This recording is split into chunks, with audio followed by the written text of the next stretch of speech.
Okay, hello, welcome to this video. I put together a redesign for some of Suffolk County Transit's bus service.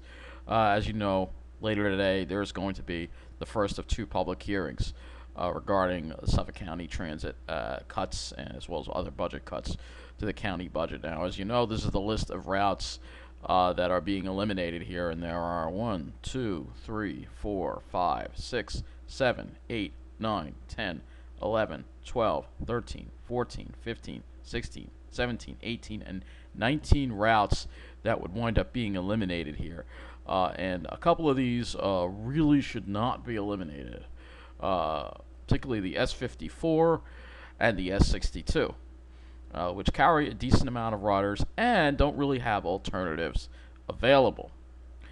That's the thing that they're not looking at when they made this list of cuts. I want to go over why you should not be cutting routes that have alternatives. All right, routes that don't have alternatives, because the 62 has no alternative. You cut it, there's nothing near it, nothing other alternative bus you could take. All right, and the same goes for the 54, which serves a lot of areas and connects a lot of important places in Suffolk: the Woburn Mall, Comac, the Hauppauge County Center, Vets Highway. These are very important corridors that you got to keep bus service intact. But it disturbs me that some routes were glaringly absent from this list, in particularly the S42, the S25, and the S20. And there are ways we could reconfigure the service in these areas to preserve the service. So I talked about it a little in my rant video, but I want to go over this again because I've refined some of the changes here. It's very important that service at Ronkonkoma Rail be preserved. That is one of the first things we're going to do. First, let me go over this, and this is also going to be shared with them later today. So these are my cost-cutting ideas, and you eliminate routes with low ridership and alternatives. All right. So the 1A, the 2A, the 2B, which is going to be reconfigured. I'll show you what I'm going to do with that. The 3A, the 3B. Again, those are near other routes. As much as I hate to say it, the 6A, it's a convenient route, but there are alternatives available if we keep service going to Smith Haven Mall from Ronkonkoma. The 6B, that's kind of near the 58. The 7A, that can be replaced by another route. The 7B, that's near other routes. The 8A, that's really near other routes like the S92. Now the S20 is near the train, but that we can extend with the S40. S25, that's also near other routes that can be reconfigured. S31, there's only a run of 2 a day on that. That's no great loss. The S42, the S56 is also near other routes. The S57 will be replaced by other routes. The S69 and the S76, as well as the S110 Clippers. Those are the routes I would eliminate in my plan, because they're near other routes. And if you you may have to walk a mile or two, but it's better than having to walk 5 to 6 miles when you don't have the S62. So the first and most important thing is preserving Ronkonkoma service at the Ronkonkoma rail station. Now, I spoke about this in my other video, is reconfiguring the S63. Now, the existing S63, if we look at this map here, you will see it goes east along Middle Country Road, which is already served by the S58. This whole area is served by the S58, the college, this whole thing. So why does it need to serve the same area that the S58 serves when the S58 can take those riders?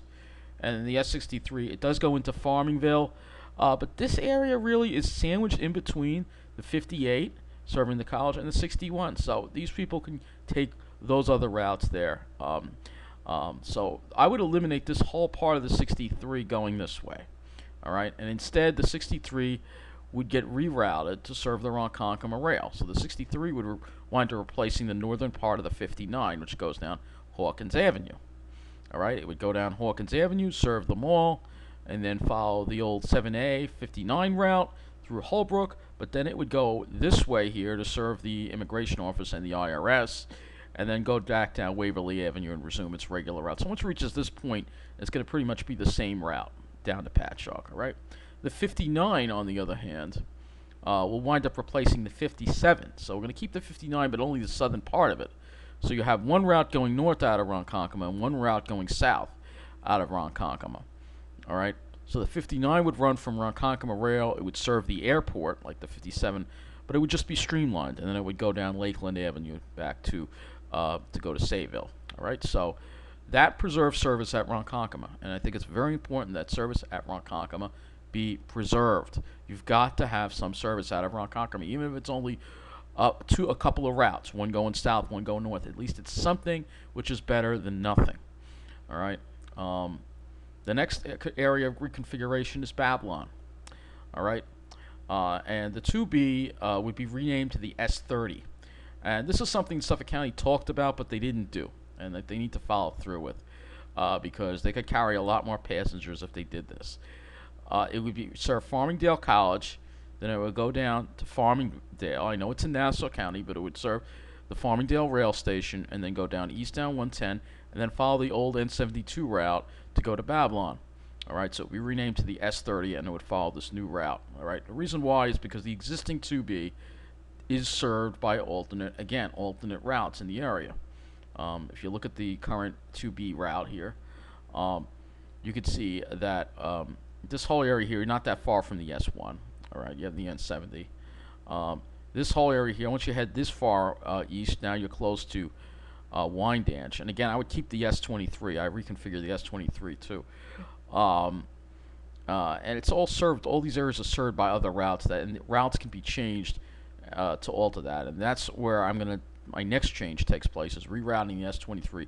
Why does the S23 need to follow the same route as the S33 and the S29 when it should be following part of the old 2B route and the 25?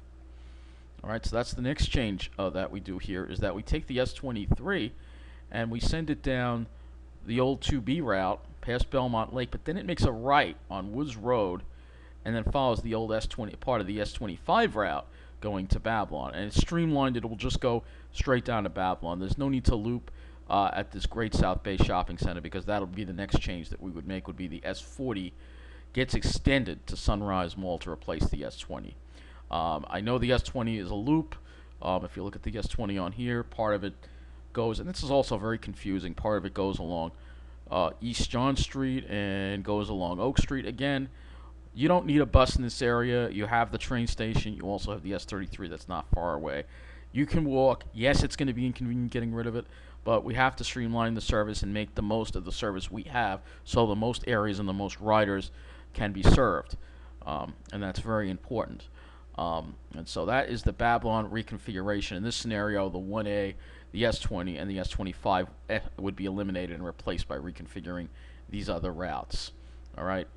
The last part of this is the Islip changes. All right, and I think this really makes a lot of sense, and something should have been done a long time ago. Now what we have right now in Islip is a hodgepodge of routes here: the 3A, the 3B, and the S42 and the 3C. All right, you have the S41 going down 5th. You have the S45 going down Brentwood. This 3B winds up pretty close to Islip Avenue, Route 111, which is served by the S42. But again, why does the S42 need to run to Babylon? I know it's running along Union Boulevard, but that's not that far away from Montauk Highway. Why, again, do we have redundant service in this area? And again, why hasn't this been eliminated by the county? Why haven't they looked at that? Because we know it's the South Shore and they're playing favoritism. Well, here's what I would wind up doing, and this really makes a whole lot of sense. All right, at least in my opinion. Let me get to it. So, the 3C would become a loop. I would keep the 3C, because the 3C, I realized when I looked at the route, I'm like, well, this serves a lot of important areas. It serves the courts. You got to have service to the courts, and Route 111, which is a main corridor. But the 3C would become a loop. All right, it would go from Central Islip Rail down, I think this is Carlton Avenue, past the courts, serving the courts and all that. Then it would go down to Montauk Highway. This is where people could connect up if they want to go to Babylon instead of having the S42, because that would be eliminated. They would have to take the 3C and then transfer to the S40 along Montauk Highway, because you already have the S40. All right, you already have the S40. Not to mention the train too, God forbid. So we go up along Islip, then it would turn down 111, serve the Islip Rail, pass there, then go back up 111, return back to Central Islip. It would run every hour. You could do it with one. You could do it with one bus, easy. And that would be very easy. The 3A, the 3B, and the S42 would be eliminated because they are near other routes. So these are things that make sense. This way, people aren't completely stranded. Yes, people are going to have to walk further, but people won't be completely stranded. And this makes a lot more sense than this nonsense that's been proposed by Suffolk County, which is just ridiculous.